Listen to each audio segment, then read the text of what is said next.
Welcome all members of the Barbarian Horde and all other RPG enthusiasts, and hell, those that just like to watch for fun as the living cartoon character entertains you one more time. Remember, before we get going, to go to Drive Through RPG, get your physical copies of Within the Ring of Fire, a game that will revolutionize your play at the table, dedicated to the immersive style, the cinematics, and role playing. Chapter 1 role playing, and defy you to find anything that you're going to really engross that new person with, that you're going to hook them, that you're going to teach them to really love, respect, and enjoy role playing more in Chapter 1 in the Saga book. Pick them up. Your group will game like never before. It'll be a treat and a favor to yourself. We're still running a deal to the end of January for only $75. Hit your main man up. Hit me up on Facebook. Get it right from me. You get the hardback physical copies and Drive Through RPG. You get this deal right from me. You will get every PDF ever released for Within the Ring of Fire for only $75. There are 4 out now, and you also get some extras with that too. The 5th one will probably be out by the end of January, and I got 2 more I'm working on. There'll probably be well more after that as well. Do yourself a favor. Get yourself that holiday present that you deserve within the Ring of Fire. Join us on Raw Immersive Games on Facebook and engage in the action, engage in the games, join us play, and enjoy that wonderful cinematic RPG experience. We're going to be talking about right now are goodly realms. Now, in a lot of fantasy RPGs, we see goodly realms. And we're going to talk a bit about the varying levels of light and darkness. If you see a game like Forgotten Realms, maybe the biggest problem in Forgotten Realms is you have so many good, powerful, mega powerful NPCs. And you get stuff like this, and it's gonna sound this one. With the elemental tower. And you're like, oh, please, no. Oh, there's a threat? Oh, I can't believe that the 5 goblins are going to attack that city. Well, they'll tell Elvis all about that. Or it gets to, you're like, oh. Not that you can't handle it, not that you can handle these things, not that you can't deal with harpers and such, but the problem it does is you have such an extreme abundance of it. Elemenster, Dritz, all his cronies. You have these goodly gods that are so powerful. You have the harpers. You have a game world that's, for my liking, although I do like Forgotten Realms, of course you got to modify a lot because, a lot of problems. Let's just be honest. There's a lot of problems. It has more seams than any other fantasy game I've ever seen. But that aside, it has some things that you can produce a quality game with. You can. It takes work. No Kavega Thale, but its biggest problem is there's too much good. It's like, we're adventurers out to go do good. How about us, buddy? We're also adventurers out to do good. I follow Mishra. For some reason, it's good. And I don't know why they got it's particularly good, but she is. I follow Tyr, and I follow the motto, and we're a follower of him. I represent Tyr over here. And there's just such an extreme abundance. And then you got your Saloonites and so forth, and we haven't even talked about Lathander yet. So when we get into all that, it's the actions of your characters almost always seem less vivid and less relevant because they, even in their minds, if they know the canon lore of Forgotten Realms, start comparing themselves to these 25th, these 19th, these 17th level characters who've all this fantasy history in their books written, all this story arc and element, and they're still there. They're still all that in the game. If you're running a canonical Forgotten Realms game, that's all there. And there's so much of it.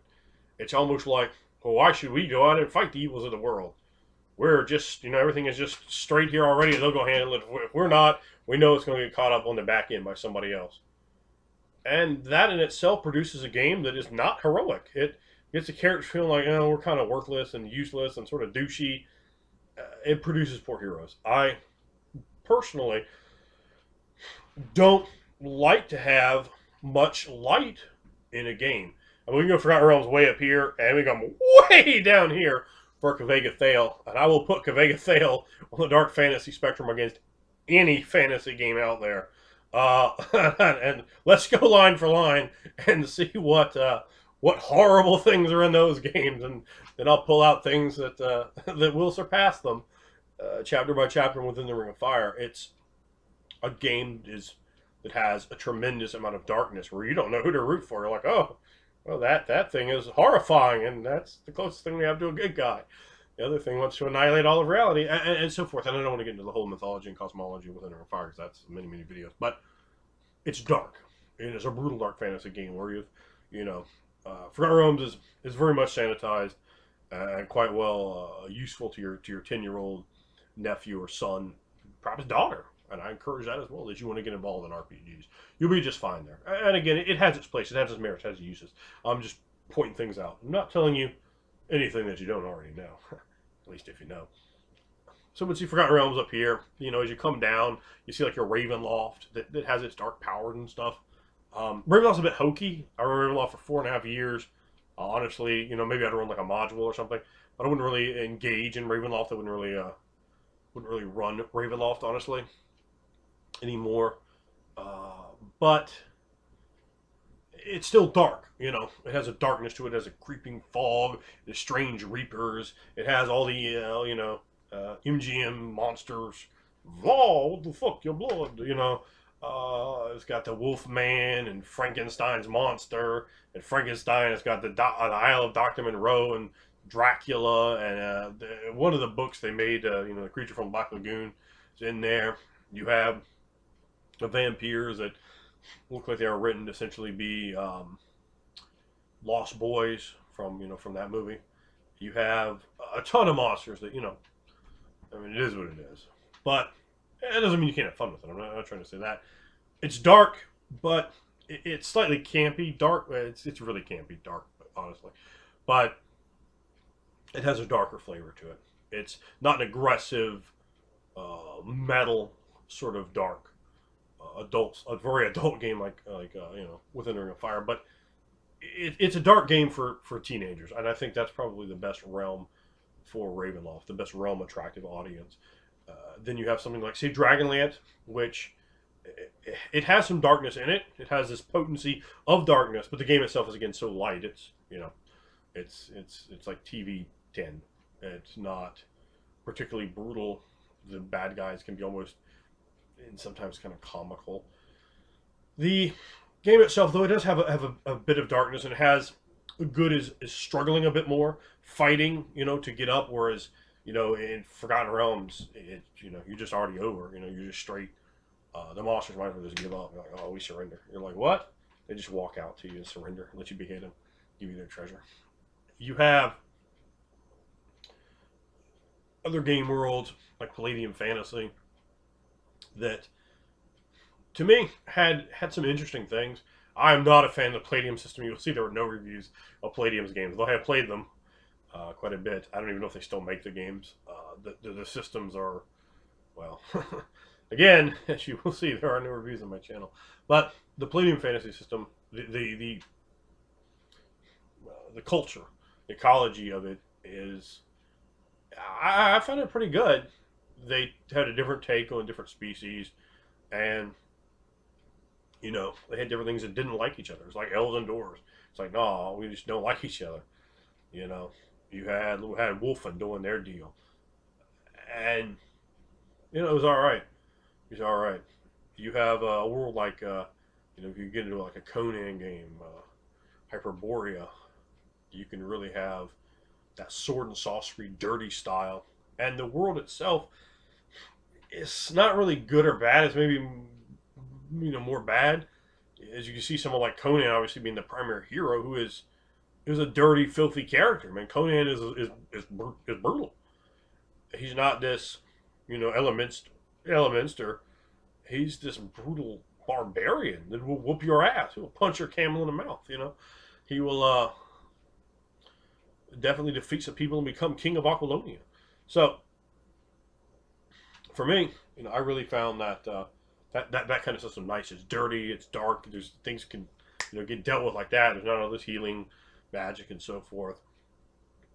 And I personally like the elements of high fantasy in terms of strange species and these sorts of things. The problem again, the problem there though is they get very stock, but you have this dark fantasy that can be very, very, very, very appealing, and can definitely provide an interesting level of play where the characters are grittier.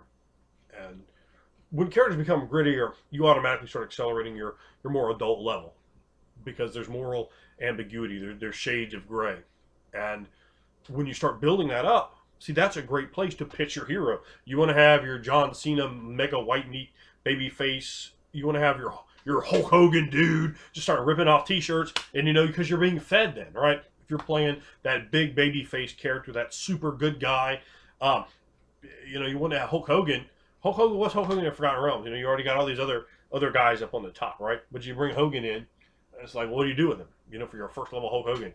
But if you go in a world like Kavega Thale with Thunder and Fire, you have that baby face. You're right, that hero, that shiny hero, who is good. He's burning yellow.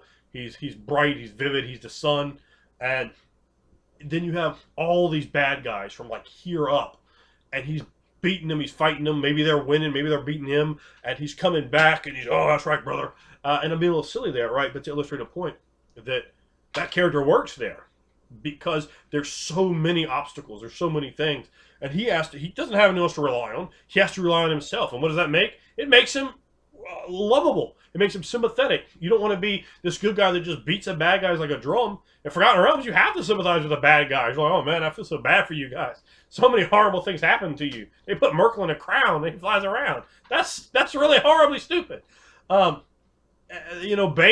has been getting beat down left, right, and center. Cyric, is dealt with, and you have so many problems, then it starts painting sympathy the wrong way. You don't want to paint your bad guys sympathetic. And when good guys beat bad guys like a drum, they're sympathetic. Remember watching Thundercats? Man, you'd be like, Mum-Ra, please, Mum-Ra, this week, please. No. Don't throw them into the ancient bottomless chasm. That's a bad idea. Just cut them into pieces. You defeated them. Stop, Mum-Ra. You fucking Malkavian. Stop. Your plans are horrible. So you want to have the sympathy on the good guy, not the bad guy. And the stronger your bad guys are, the more insurmountable, the more dark, the more numerous they are. The less good guys you have that narrow focus right on that good character, or on those good characters, if that's the way your whole group is going. And you can be heroic because you have to fight from underneath, and fighting from underneath is heroic. If you're the good guy and you're beating the shit out of somebody that's half your strength, are you really the good guy? But if you're taking on that fight and they're beating you and they're beating you and they're beating you and they're beating you, and you got blood and you can't get up, but you just have to, and that heart beats like a champion, and you show that, and you come back, in the fifth round of the fight, and you triangle choke that man into submission. I was like, whoa, that's amazing. That guy was getting beat 4 rounds. He's getting beat in the 5th round, and he comes back, and he gets the submission. He fights. He does not give up. And you can't bring that to the forefront when you have characters that are just willing to just kind of give up, willing to just be pushed around. With these bad guys, they have to be almost insurmountable to make that surmounting them really just blow the characters' minds. And before that, you should beat the characters, beat the shit out of them. Have him lose. How Conan lost? He didn't lose his shine. He didn't stop to be able to go over. So, you can do that and really make the characters heroic. Make them mean something. If that's the way you want to go. If you want to make a heroic character, you need a dark world to do it. And there are a number of them out there. Again, my vote would be for you to get within the Ring of Fire and see if they can fail, and really experience the dark brutality of it. But beyond that, there are other settings. You want a setting that approaches darkness from a non-sanitized adult standard. You don't want just kind of a simpler one. Not that you can't have fun with Ravenloft, or I think Dark Sun is probably a good bit darker than Ravenloft on an adult level. You have a lot of slavery, you have brutality, you have a lot of totalitarianism, starvation, cannibalism. We don't have these kind of elements, even despite it's so bad in Ravenloft. You don't really have those elements. You might have a ghoul or something, but like just normal folk ain't finna eat you. And Dark Sun they will. Like, oh yes, I will eat you. So that's really, I would say, probably the darkest of the Dungeons and Dragons settings, and could provide some real interest. Just going out in the desert, just die of exposure, and those are definitely things you want to bring into account. But I want to hear from you guys. Do you like really white meat, baby face, shiny, happy people kind of settings, or do you want that gross, vicious, dark, dirty, horrible, cannibalistic, violent, anthrophagic, brutal kind of world? And in that, do you want to play, part of the brutality, or some weird shade of gray that's like, all right, well, I'm the bad guy, I thought, but shit, I can't deal with this. I can't let this horrible thing happen. I gotta stand up and fight, and that can be a wonderfully compelling story too. When you are, damn near black, but you got a little gray in you, and you're like, no, I can't let this go, and then then it starts sort of changing the character. All right, because you always want to be the antagonist, not the protagonist, and that can be a really interesting dynamic change as well for your character.